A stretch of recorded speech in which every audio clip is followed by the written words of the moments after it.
wanted to perform Charpentier's La Descente d'Orphée aux Enfers, which is a fantastic piece that I wanted to do for a long time, but it has the problem that it's incomplete. It was unfinished. It stops at the end of Act 2 when Orpheus has gone to the underworld and pleaded with Pluto to let him take Eurydice back with him. And then in the manuscript, he writes end of Act 2, and then there's a blank page. And we don't know if this means he never completed it and it was never performed, or whether he copied the last act in another source and it's lost. So our dilemma for years was, how can we present this miniature masterpiece and deal with the fact that the famous part of the story, where Orpheus looks at her and therefore loses Eurydice forever, does not happen.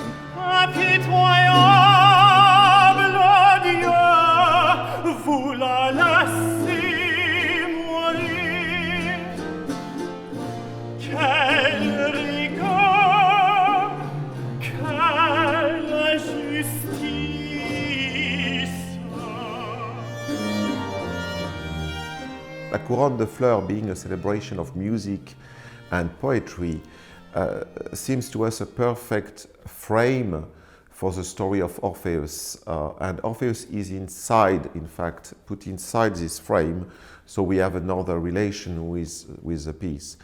So in our production, in this pastoral setting, this fantasy Arcadia, this perfect place where music and poetry are the main occupation of people, they are telling the story of Orpheus as an homage to this wonderful semi-god, the best musician and the most famous poet of antiquity.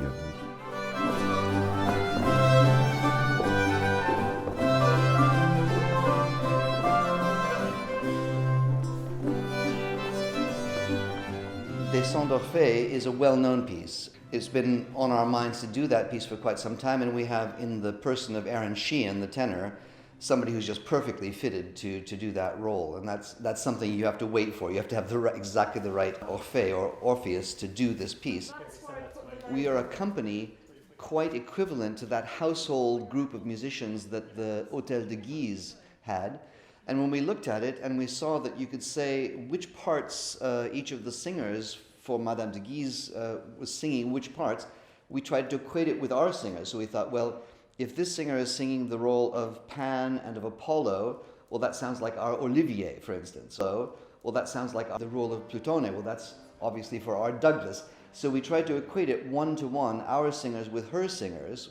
And that got us a long way towards the right casting.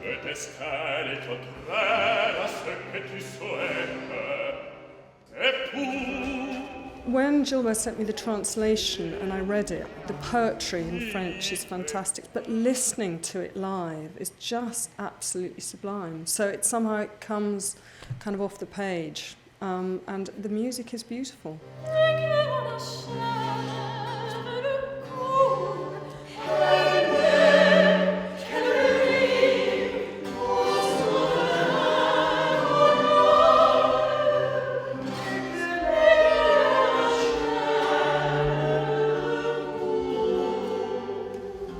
For me, one of the fabulous things about the opportunity to get to do this is that Charpentier was not only this figure who really couldn't develop as fully as he'd like, given the enormous shadow of Lully, but he also represented this other tradition in France. He went to study with Carissimi.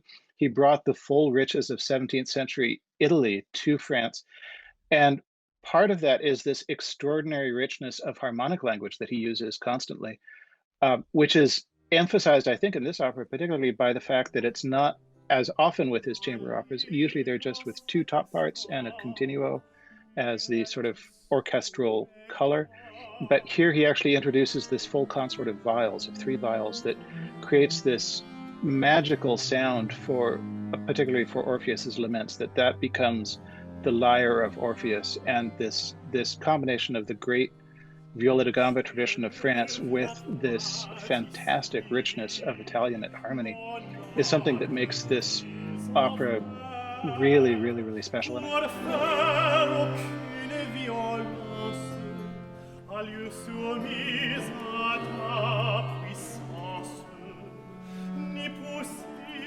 Charpentier managed to touch us through a lot of new ideas musically, and also a relation with the words, the poetry, the story, which is extremely personal and very refined. And that's what I always like in Charpentier. Is unique. There is no way to compare it. And in fact, although history and our perception put it next or after Lully, I would say he has his place of his own in the 17th century music and French music, but also opera music of the 17th century as a whole. I mean, we are speaking about an opera which has been written more or less in the same year as Dido and Aeneas of Purcell. And we are in a total different musical universe, a total dramatic different universe. So it shows also that early music and early opera can be so diverse, so different from each other, even in the same country for Lully Charpentier, or in the same year with Purcell Charpentier. It's a very different universe. So I do think that people will discover something really special and something really new.